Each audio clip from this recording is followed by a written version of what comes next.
네, YTN 라디오 이재윤의 뉴스 정면 승부 2부 시작합니다. 바람 잘날 없는 정치권 여야의 날선 대립을 대화로 풀어보겠습니다. 월요일 이 시간에는 여의도 정면 승부 순서입니다. 토론으로 여야의 첨예하게 갈등으로 이어지고 있는 입장 차이를 들어보는 순서죠. 윤 대통령이 아세안 정상회의 또 G20 정상회의에 참석 중인데요. 국내외 할 것 없이 이것저것 시끄러운 이슈가 많습니다. 오늘 여의도 정면 승부 두 분 의원 초대를 했습니다. 배준영 국민의힘 의원 또 김승원 더불어민주당 의원 두 분과 함께 하겠습니다. 두 분 안녕하세요. 네, 안녕하세요. 네, 안녕하세요. 김승원입니다. 오늘 김승원 의원은 신현영 의원 대신에 오늘 자리를 함께 해주셨습니다. 고맙습니다. 네. 자, 윤석열 대통령이 어제 한미일 또 한일 정상회담을 잇따라 가졌습니다. 자, 캄보디아 프놈펜에서 양자회담과 삼자회담까지 연 건데요. 성명을 통해서 경제연대 또 군사적 연대를 더욱 강화한다고 선언을 했지요. 자, 북한을 겨냥해서는 미사일 정보 실시간 공유 또 그리고 북한 핵 위협의 확장 억제는 더 강력해질 것이다 라고 천명을 했습니다. 자, 두 분 이 대통령의 행보 이번 성과 어떻게 평가하시는지 먼저 배준영 의원부터 얘기 들어볼까요? 네, 이번 순방 외교는 우리 우방 외교에 큰 획을 걷는 그런 외교 행사라고 생각이 됩니다. 네. 특히 우리나라와 제일 큰 도움을 주는 우방, 제일 가까운 우방과 우호 협력을 더욱 공고히 한 뜻깊은 만남이었고요. 그 미국과의 정상회담을 50분, 또 일본과 45분 동안 진솔한 대화를 나눴다고 봅니다. 네. 특히 그 미국의 그 확장 억제 제공에 대한 확약을 받았고 또 북한에서 얼마나 미사일 많이 쏘고 있습니까? 그거에 대한 3국 간의 실시간 정보 공유에 대한 합의를 봤고요. 또 그리고 그 IRA 그 인플레이션 감축법으로 그 한국산 전기차가 보조금 차별 문제가 있는데 네. 그 바이든 대통령의 워딩으로는 한국 기업들이 자동차, 전기, 배터리 등의 분야에서 미국 경제에 기여하는 바가 크다. 네. 이러한 점을 고려해 인플레이션 감축법의 이행 방안이 논의돼야 된다. 이런 네. 말도 들었습니다. 그리고 네. 한미일 경제안보 대화 신설 협력 강화도 했고요. 그리고 무엇보다도 지금 지난 정부의 그 가짜 평화 정책으로 한반도의 위협을 지난 10년 동안 배양해 오지 않았나 그런 생각을 하고 있습니다. 네. 그래서 북한 미사일이 NLL을 넘어서 왔고 또 7차 핵실험이 그런 조짐이 있는데 네. 이런 것을 공동 대처하는 데 뜻을 모았다는데 그리고 국민들에게 안도감을 주고 미래를 바라볼 수 있는 그런 비전을 줬다는데 그 저희가 의미가 있고요. 네. 한마디만 덧붙이자면은 네. 특히 한국 캄보디아 25주년입니다. 올해 12월에 발효가 되는데 FTA를 하거든요. 네. 그것에 대한 또 우호 협력 관계를 공고히 했고 또 한 필리핀 간의 바탄 원자력 발전 이것을 재개한다고 그랬는데 제가 지난번에 대통령 특사로 가서 마르코스 대통령을 만났을 때도 네. 서로 이야기를 오고 했지만은 네. 그런 실질적인 경제 협력에 관련해서도 이번 순방에 성과가 있었다 그렇게 말씀드리고 싶습니다. 예, 알겠습니다. 자, 김승원 의원님 이번 성명과 관련해서 어떤 성과가 있었다고 어떻게 평가하시는지요? 예, 우선은 먼저 한숨부터 나오고요. 네. 예, 그 출발부터 MBC 언론인 기자분들 전용기 배제 등 예. 예, 언론 통제, 예, 국가라는 낙이 찍힌 상태에서 시작을 했는데 네. 현장에 가서도 언론인 참여를 배제한 상태로 일방적으로 준 자료만 브리핑을 했다라고 해서 도대체 구체적으로 어떤 내용이 이루어지고 또 국익에 실익이 된 어떤 것들이 이루어졌는지 알 수가 없습니다. 예. 크게 봐서는 지금 너무나도 미일 편중 그리고 중국 봉쇄라는 느낌을 지울 수가 없는데요. 지금 중국과 대만이 그 양안 관계 긴장 고조로 인해서 이 가뜩이나 어려운 그 세계적인 경제 불황 상황에서 대만의 외국인 투자 감소라든가 자본 유출이 지금 진행이 되어 있다고 하는데 네. 지금 그 불안이 지금 남북 관계의 불안까지 확산될 수 있는 그런 여지를 남겨둔 이런 국제 행사, 국제 참여라고 생각이 되고요. 네. 만약에 이런 그 남북 긴장이 한국과 중국의 긴장으로 확산이 된다면 한국에 대한 외국인의 투자 감소라든가 자본 유출까지 이어지지 않을까. 그래서 가뜩이나 어려운 경제까지 더 타격이 있지 않을까라는 그런 걱정이 상당히 많이 듭니다. 예. 이번 성명과 관련해서 미일 편중, 또 중국 봉쇄라는 입장이 강조가 됐다. 이에 따른 경제 타격이 우려된다라고 말씀을 하셨는데요. 글쎄 어떻습니까? 이 부분 배 의원님 어떻게 생각하세요? 글쎄요, 뭐 어려울 때 친구가 뭐 진짜 친구라는 말이 있듯이 지난 역사를 돌아보면은 그 한미 상호 방위 조약이라든지 자유민주주의의 어떤 결석이라든지 이런 것들이 우리나라의 생존과 그리고 경제 안정에 얼마나 도움이 된지는 굳이 말씀을 드리지 않아도 알 겁니다. 그래서 우리가 이제 뭐 경제는 중국, 뭐 외교 안보 정치는 미국 이렇게 양분론적으로 한다기보다는 네. 저희가 지금 경제적으로도 고금리 고물가 고환율의 위기 상황이고 또 아까 말씀드렸다시피 그 북한에서 계속 NLL 남쪽으로 미사일을 쏴가는 이런 어려운 형국에서는 네. 저희가 분명히 중심은 잡아야 된다는 생각을 하고 있습니다. 예, 예. 알겠습니다. 또 이번에 한일 정상회담이 이번에 예정 시간을 훨씬 넘겨서 45분 동안 회담이 이루어졌습니다. 강제징용 문제도 논의가 된 것으로 이렇게 보도가 됐는데 조속한 해결을 위해서 계속 협의해 나간다라고 대통령실에서 밝혔습니다. 자, 이 부분에 대해서 김승원 의원님 어떻게 평가하고 계시는지요? 네, 우선 한일회담이 한 40분간 진행됐다라고 이렇게 발표가 되었는데요. 네. 네, 일단은 그 한일 간의 현안들, 특히 이제 그 화이트리스트 제외 문제, 네. 예, 우리나라를 수출관리 우대 대상국에서 제외시킨 것들에 대한 그런 제재가 풀렸는지, 또 그에 대한 논의가 있었는지, 또 그리고 지금 내년 4월에 후쿠시마 오염수가 이제 방류가 된다고 하는데, 네. 네, 이것은 이제 100만 수산업자라든가 국민 건강권이 달린 아주 중요한 문제인데 예. 이런 거에 대한 논의가 있었는지 예, 또 지금 아무런 답이 없고요. 또 지금 나온 것은 지금 그 강제배상 판결에 대해서 지금 일본 발표라든가 한국의 발표를 보면 뭐 조속히 더 논의하겠다 이 정도 발표 수준이라 예. 어떠한 구체적인 실익이 과연 있었는가에 대한 의문이 드는 것은 분명하고 예. 더더군다나 이제 그 미국의 그 IRA 인플레이션 감축법이요. 예. 그것에 대해서도 바이든 대통령이 이제 더 논의를 해보겠다. 라고 이제 워딩을 했지 뭐 어떻게 하겠다라고 하는 구체적인 로드맵이라든가 그런 결단이 없었습니다. 네. 그래서 너무나도 좀 아쉬운 그냥 원론적인 입장 표면에 불과한 정도라고 해서 아쉬운 회담이라고 판단할 수밖에 없을 것 같습니다. 네. 원론적인 입장 표명에 불과한 회담이었다. 구체적인 실익이 보이지 않는다라는 지적인데요. 배준영 의원님.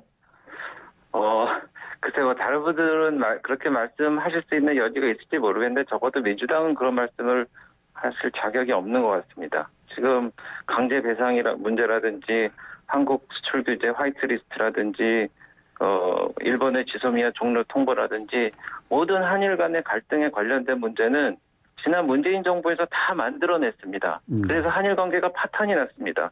그래서 저희가 지금 수습을 하려고 하는데 45분간 만나갖고 지난 5년간 망쳐놓은 거를 한꺼번에 해결 못한다고 저희한테 지적하시는 거는 글쎄 좀 과하지 않나 이렇게 생각을 하고 있고요. 네. 이제 자리에 앉았습니다. 그래서 한일 관계가 한미일 관계와 연결되는 중요한 말하자면은 역할을 하고 있기 때문에 네. 저희가 인내심을 갖고 계속 협상을 할 겁니다. 네. 뭐 거의 파탄난 한일 관계 이제 복원하는 과정이다. 거기에 의미를 뒀으면 좋겠다라는 말씀 들었습니다. 자, 계속해서 이번에는 이번에 아세안 정상회담과 관련해서 논란을 불렀던 김건희 여사의 행보와 관련된 얘기를 좀 해보도록 하겠습니다. 오늘 김건희 여사 행보에 대해서 민주당이 어제 오늘 맹비난을 했습니다. 지금 뭐 정상회담에 배우자 프로그램 대신에 심장 질환을 앓고 있는 소년의 집을 방문한 그 행사와 관련된 내용들인데요. 여기에 대해서 장경태 최고위원이 가난이 구경거리냐 외교적인 결례를 범한 것이다라고 지적을 했고 빈곤 포르노 화보 촬영을 한 것이다라고 이렇게 얘기를 했습니다. 또 이경 상임 부대변인은 김건희 여사의 행보와 관련해서 사람이라면 이럴 수 있을까요? 작작해라. 오드리 헵번 코스프레냐. 이렇게 얘기를 했습니다. 자, 이 비난 어떻게 받아들여야 되는지요? 김승원 의원님. 네네. 우리 김 여사 행보를 보면, 네. 국익이 걸린 외교에 집중하기보다는 본인의 이미지 메이킹에 치중한다. 네. 뭐 그런 생각을 지울 수가 없고요. 그리고 외국 정상 부인들과 함께 교류를 하면서 외교의 폭을 넓힐 수 있는 그런 기회를 스스로 포기했다. 네. 네, 이렇게 볼 수밖에 없을 것 같습니다. 안 그래도 인터넷 커뮤니티에도 아까 말씀하신 그 오드리 헵번을 표절했다라든가, 예. 그다음에 또 지난 대선 때 허위 학력 표절 문제로 대국민 사과를 했는데 그와 비슷한 또 뭐 제클린 케네디 복장이라든가 그런 것들이 또 다시 한번 연상이 될 만큼 그 홍보했던 사진들이 자꾸 또 이렇게 표절의 의혹을 떠올리게 해서 이것은 정말 좀 대통령실 그 공보실에서도 다시 한번 이거 반성해야 되지 않는가, 다시 한번 점검해 봐야 되지 않는가, 그럴 생각이 듭니다. 대통령실에서 김건희 여사 행보와 관련해서 반성해야 되지 않겠느냐. 이상민 의원이 오늘 이제 방송에서 한 얘기 좀 전해드리면은 김건희 여사와 관련해서 이 행사를 마치 스토커처럼 이렇게 따라다니고 비판하는 것은 별로 바람직하지 않다라고 얘기를 했는데 이 부분은 어떻게 생각하세요? 저에 대해서 질문해 예, 김승원 의원님. 예. 지금 저희 제가 드리는 말씀이 사실은 이제 인터넷 커뮤니티에서 지금 이제 가장 대중적으로 퍼져나오고 있는 반응이라고 말씀을 드릴 수가 있겠고요. 네. 예, 오늘 인터뷰를 위해서 검색을 해보니까 그런 그 반응들이 제일 많았고, 그다음에 또 하나는 아까 말한 그 이미지 메이킹에 치중하다 보니 그런 그 국익을 위하고 또 교류의 기회를 넓힐 수 있는 것들을 다 포기한 그런 거에 대한 아쉬움이 제일 컸었습니다. 네. 민주당 의원들이 김건희 여사와 관련된 행사를 계속해서 이제 비판하는 부분에 대한 그런 상황을 어떻게 보시는지요? 저한테 김 의원님. 네. 배준영입니다. 김승원 의원님. 예. 그러니까 지금 뭐 그 인터넷에서 반응을 말씀하셨는데 인터넷 반응 외에 민주당 의원들이 지금 김건희 여사의 행보에 대해서는 상당히 관심을 갖고 지켜보고 있지 않습니까? 네. 자, 이걸 뭐 스토커처럼 이렇게 의원들이 나서는 것은 옳지 않다라는 이상민 의원의 주장에 대해서 어떻게 생각하시는가? 예. 사실은 원래 이제 비공개 활동이라고 해놓고 나서 이제 그 사진을 갖다가 이제 보도자료 형식으로 해서 아마 언론에 이제 노출을 시키신 것 같은데, 아마 저희 입장에서는 그것을 보고 나서 그다음에 이제 그 인터넷에서 혹은 대중들의 반응을 보고 나서 그 의원들이 그거에 대한 자신의 이제 입장을 생각을 갖다가 표현을 한 것인데요. 예. 뭐 그 이상도 그 이하도 아닌 거 아니겠습니까? 예. 알겠습니다. 배준영 의원님. 네. 글쎄요. 뭐 스토커처럼 쫓아다닌다는 말씀을 이상민 의원님이 하셨는데 동의합니다. 좀 너무한 것 같다는 생각이 들고요. 사실 아까 말씀드렸지만 한캄 25주년입니다. 그래서 한국과 캄보디아 간에 의미 있는 활동을 하고자 하는 그런 대통령 부인의 어떤 뭐 진심도 있을 텐데 너무 몰아간다 이런 생각을 합니다. 언론에서는 아마 부인들과 앙코르와트를 가셨다고 그러면은 이 엄중한 시기에 앙코르와트에 뭐 외유나 갔다 뭐 이런 식으로 아마 썼을 거라고 저는 보여지고요. 그리고 이번에 그 찾아간 그 아동의 12명의 아이가 있는데 그중에 4명이 병으로 죽었습니다. 그래서 한 명이 심장병을 앓고 있는데 그 애를 좀 살리고자 그런 관심을 촉구하고자 갔고 갔다 온 다음에 국내 후원 문의가 지금 쇄도하고 있습니다. 이송 비용, 치료 비용, 체류 비용까지 후원하겠다고 하는 뭐 이런 이야기가 있고요. 그리고 제가 자꾸 이 말씀을 드리니까 말씀을 안 드릴 수가 없는데 김정숙 여사 말입니다. 네. 김정숙 여사는 인도에 셀프 초청을 해서 가셨습니다. 그래서 무려 그 국비를 4억이나 쓰셔갖고 청와대 요리사까지 데려가셨어요. 경호 인력을 빼놓고 13명이나 데려가서 실질적으로 우호 협력이 얼마나 증진되는지 모르겠는데 그만큼 그 나라의 세금을 많이 쓰셔서 가는 거에 대해서 아직까지 지금도 비판받고 있는데 뭐 이런 것까지 이제 여러 질문을 통해 갖고 발굴을 해서 기승전 김건희 이렇게 하는 거는 그냥 스토킹이라고 봅니다. 예, 알겠습니다. 자, 이번에는 좀 주제를 바꿔보도록 하겠습니다. 내일 뇌물 의혹을 받고 있는 정진상 정무실장이 검찰 조사를 받게 됩니다. 이재명 대표는 검찰의 수사와 관련해서 허무맹랑한 조작 조사다, 또 창작 완성도가 낮다라고 조롱을 했는데요. 김의겸 대변인은 무협지보다도 못한 검찰의 창작 능력이다라고 이렇게 얘기를 했습니다. 자, 여기에 대해서 이제 이상민 의원이 또 일개 당직자를 지도부가 감싸는 건 적절치 않다라고 얘기를 했고요. 수사에서 결백을 밝히면 될 일 아니냐라고 얘기를 했습니다. 자, 이 부분 민주당에서 정진상 실장의 검찰 조사와 관련해서 좀 의견이 좀 갈리는 것 같아요. 김성원 의원님 어떻게 생각하십니까? 네네. 지금 검찰에서 그 피의 사실이라든가 수사 기밀에 대해서 그 특정 언론과 그 단독 보도라는 미명하에 네. 확인되지 않는 사실들을 조금씩 흘리면서 언론 플레이, 그다음에 정치 탄압 수사를 하고 있다라고 판단이 되고요. 예.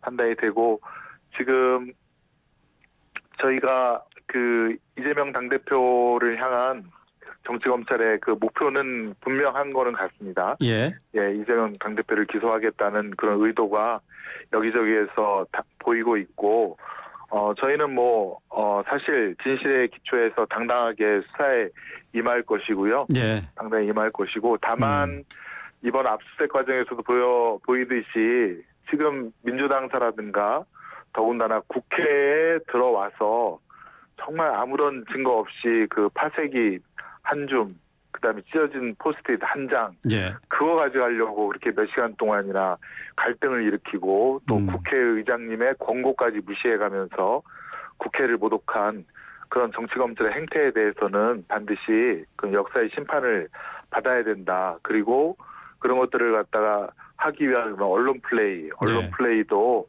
그 담당자들이 직권남용이라든가 그런 것들로 오히려 네. 그들을 향한 그런 칼이 되어서 반드시 좀 심판받을 때가 올 것이다라고 이렇게 말씀을 드리고 있습니다. 네.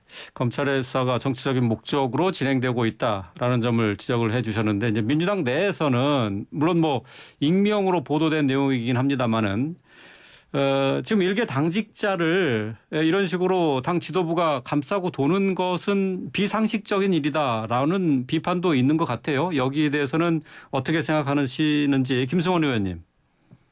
네네. 지금 사실은 그러니까 그분들이 2013년이나 2014년도 네. 과거 우리 민주당과 그 관계없는 그런 것에 대해서는 저희가 특별히 입장 표명을 한 것은 없다라고 보여지고요. 다만 민주당사에 대한 압수수색이라든가 또 국회 본청에 대한 압수수색이라든가 그리고 또 대선 자금까지 언급하면서 민주당에게 그런 그 상처내기 네. 식의 그런 언론 플레이라든가 또 그 과잉 수사 방향에 대해서는 또 잘못된 수사 방향에 대해서는 분명히 저희가 대응은 해야 된다라고 생각을 합니다. 예, 알겠습니다. 과거 범죄의 행위를 옹호한 건 아니다. 그런 말씀이 되겠네요. 범죄 행위가 될지 안 될지는 아직 사실은 범죄 모르는데요. 범죄 혐의로 바꾸겠습니다. 혐의라고 자, 배준영 의원님 어떻게 보셨습니까? 네, 예전에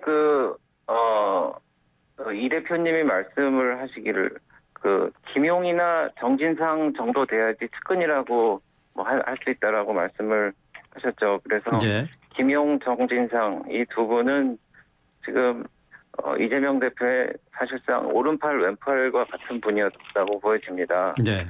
그런데 지난번에 11월 9일 한 언론에 따르면은 화천대유 대주주 김만배 씨가 이 정진상 씨 당대표 정무조정실장이죠. 그리고 김용 민주연구원 부원장 그리고 유동규 전 성남도시개발공사 기획본부장 3명에게 대장동 수익금 428억 원을 주기로 약속했다고 보도가 됐습니다. 그래서 이 부분은 검찰 조사를 통해서 명확하게 밝혀질 때까지 저희가 기다리는 수밖에 없겠죠. 그래서 그거는 여야 간의 어떤 정쟁으로 우리가 해결될 게 아니고 정확한 팩트에 근거한 어떤 사실 조사의 결과에 따라서 재단돼야 된다고 생각을 하고 있고요.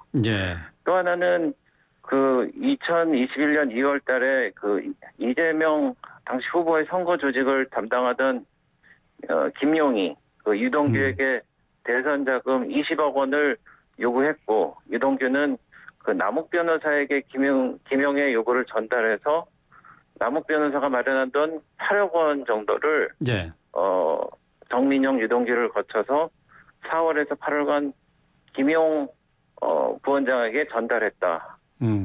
이런 보도도 있었습니다. 그래서 이거 역시 검찰의 수사 결과를 기다리고 이것을 무슨 정치 탄압이니 무슨 왜곡이니 이렇게 볼 게 아니고 저희는 국회에는 국회 할 일이 있습니다. 지금 예산도 지금 처리해야 되고 여러 가지 법안을 처리해야 될 일들이 많은데 이것을 너무 정쟁화해갖고 이것을 창의나 방패로 이렇게 삼는 것은 국회에서는 좀 지양해야 될 일이고 앞으로 할 일이 많습니다. 수사에서 결백을 밝혀라. 죄가 있는지 없는지 이 수사를 통해서 밝히면 될 일 아니냐. 국회는 국회에서 할 일을 다 해야 된다. 그런 말씀이 되겠네요. 자, 계속해서 저희 사회자께서 질문을 한번 주셨기 때문에 사실은 이 건은 잘 아시겠지만 이제 50억 클럽이라고 해서 실제로 검찰 출신 분들에게 50억씩 준 부분들이 지금 이제 아직 수사가 되어 있지 않고요. 또 박영수 특검 관련된 아파트 제공이라든가 또 지인에 대한 100억 정도의 그런 홍보 그런 분양 대행 비용도 전혀 수사가 안 되어 있고 또 이쪽 남욱 정영학 측에서 주장하는 그런 대장동을 도와준 뭐 정재창 씨라든가 그런 등등의 사람들에 대해서는 지금 수사가 전혀 이루어지지 않은 채 완전히 지금 윤석열 대통령과 같이 일을 했던 정치검사들이 들어오면서 방향을 불법 수익이 마치 김용, 정진상 씨에게 있는 것처럼 이렇게 수사 방향이 의도적으로 기획되고 진행되고 있다. 이 점을 국민들께서도 한번 살펴주셔야 된다. 이런 말씀을 꼭 한번 드리고 싶습니다. 알겠습니다. 공평한 수사를 해야 된다. 정치 수사로 비난받지 않도록 공평한 수사를 원한다. 그런 말씀이신데요. 오늘 친야 성향의 한 매체가 이태원 참사의 희생자 실명이 담긴 명단을 공개해서 파장이 일고 있습니다. 한동훈 법무부 장관은 유족과 피해자의 의사에 반하는 명단 공개는 법적으로 큰 문제가 있다라고 이렇게 얘기를 했는데요. 김 의원님 어떻게 된 겁니까? 이 매체가 이렇게 희생자 유족들의 의사를 물어보지 않고 이거 일방적으로 공개해도 되는 건가요? 어떻습니까? 사실은 저희가 지금까지 이름 없는 그리고 영정 없는 곳에 국가고만 있는 곳에 추모의 형식으로 지금 애도를 했는데 사실은 한 분 한 분의 어떤 애달픈 사연이라든가 또 가족 관련된 것들에 대해서는 아직 교류라든가 공감을 하지 못한 부분들이 있습니다. 네. 그래서 그 한 분 한 분의 사실은 이름을 알고 싶어하는 분들도 계시고 그런 부분은 분명히 있을 것 같습니다. 근데 저도 돌아가신 분에 대한 이름은 그 유족의 동의를 얻어서 공표하는 것이 맞지 않는가 이렇게 생각이 되고요. 네. 또 유족들께서 아마 국가배상도 준비하시고 그 전에 이제 진상규명과 책임자 처벌을 간절히 원하고 있으신데 그런 거를 갖다가 지금 이제 그 수사를 통해서도 밝혀야 되고 네. 또 국회에서 국정조사를 통해서 과연 이런 참사가 어떻게 일어났는지 총체적으로 원인 파악하고 또 그래서 공적 의혹을 시원하게 해결할 수 있는 네. 그런 국정조사도 병행해서 필요하다 이렇게 생각이 알겠습니다. 지금 이거 민주당하고는 관련 없이 희생자 명단이 공개된 거죠? 어떻게 되는 겁니까? 네, 저희는 전혀 모르시는 거고. 알겠습니다. 네, 자, 네. 배준영 의원님 여당 입장 전해주시죠. 민주당과 전혀 관련이 없다는 건 사실이 아닙니다. 이재명 대표가 지난 11월 9일 날 하신 말씀이 세상에 어떤 참사든 이름도 얼굴도 없는 곳에 온 국민이 분향을 하고 애도를 하느냐. 내 아들의 이름과 얼굴을 가리지 말라는 오열도 들린다. 숨기려 하지 말고 숨긴다고 없어지지도 않는다라고 말씀을 하셨습니다. 네. 아까 김 의원님이 인터넷 반응을 말씀을 하셨는데 저도 인터넷 반응을 말씀드리겠습니다. 짧게 부탁드릴게요. 네. 자신의 사촌 동생이 참사 희생자라고 밝힌 A씨는 너희들은 진짜 악마다. 유족인 삼촌이 할머니가 우리 아빠가 이걸 안 괜찮은데 왜 타인이 너희가 이걸 괜찮다고 하느냐. 이런 말씀도 하셨고요. 네, 알겠습니다. 여기까지 말이죠. 듣겠습니다. 예. 죄송합니다. 네. 시간이 없어서 여기까지 듣겠습니다. 고맙습니다. 김승원 네. 더불어민주당 의원, 배준영 국민의힘 의원이었습니다. 수고하셨습니다. 수고하셨습니다.